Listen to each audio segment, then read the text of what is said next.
Hello, my name is Lexi Scammacca, and I'm currently a third-year interior architecture student at the University of Kansas.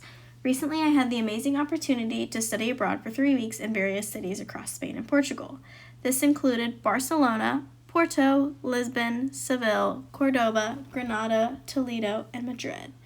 I was accompanied by other interior architecture and architecture students where we got to visit different sites, cities, cathedrals, museums, and breathtaking natural landscapes, all while immersing ourselves in the culture. My interest in urban planning and the intricate internal infrastructure of Portugal and Spain have really driven me to my central question during the travels. What factors contribute to the stark contrast in urban planning practices between Spain and Portugal and the US? From an aerial view, Barcelona, Spain can be seen organized in a distinct grid-like pattern with wide streets and chamfered corners. This design was intended to facilitate airflow, sunlight, and mobility, making it one of the most recognizable urban layouts in Barcelona. Each block is typically designed to accommodate residential buildings, shops, and public spaces, promoting a vibrant street life.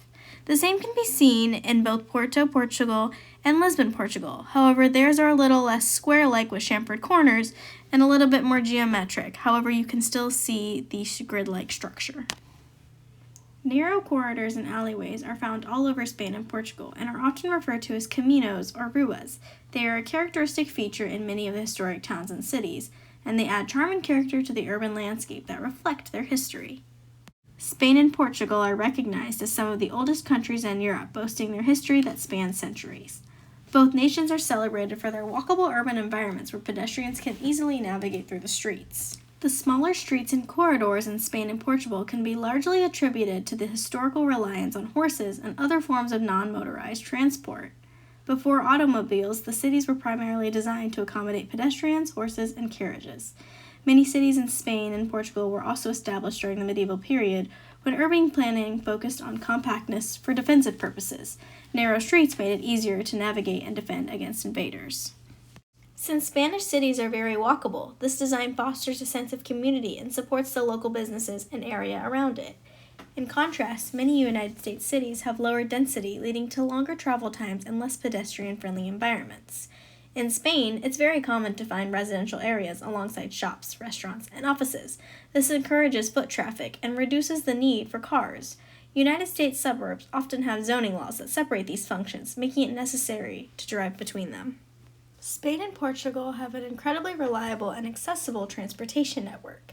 It boasts one of the world's most extensive high-speed rail networks, connecting major cities very efficiently. This allows them to prioritize pedestrian-friendly designs and maintain narrower streets as there are fewer cars on the road. Cities like Madrid and Barcelona have well-developed metro systems, trams, and buses. These systems are integrated, making it easy to transfer between modes of transport. Cities in the U.S. often have less extensive public transport, and the quality and coverage can vary significantly, making it less reliable. Geography plays a critical role in shaping urban planning. Spain and Portugal's varied terrains, including mountains and coastal areas, naturally constrain urban expansion, encouraging more compact, vertical development. The limited land availability fosters efficient use of space and promotes walkability. In the United States, particularly in regions with ample flat land, there is less geographical restriction on urban sprawl. This has allowed for more widespread and car-dependent urban layout, leading to longer travel distances and increased reliance on vehicles like cars. Spanish cities often incorporate parks and green areas within urban settings, which enhance quality of life and encourage outdoor activities. American cities vary widely in the availability of green spaces, often depending on city size and planning philosophies. Spain has also been proactive in promoting energy-efficient public transport in their reaction to climate control. The U.S. is making strides in these areas, but challenges remain, particularly with outdated infrastructure.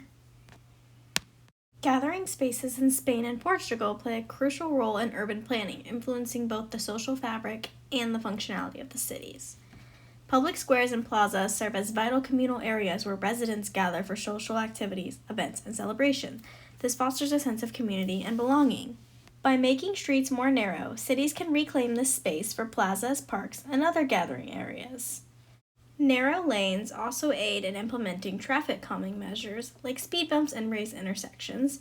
These also help slow down the traffic to create a safer environment for the pedestrians and the gathering areas, as well as freeing up more space. The differences between Spain and the United States' infrastructure stem from historical development, cultural values, and geography. While both countries face challenges related to transportation and urban planning, Spain's approach emphasizes integration, sustainability, and community, reflecting a different vision for urban living compared to the car-centric model often seen in the United States. Once again, I am so thankful for this opportunity and everything I got to learn from it. Thank you for watching.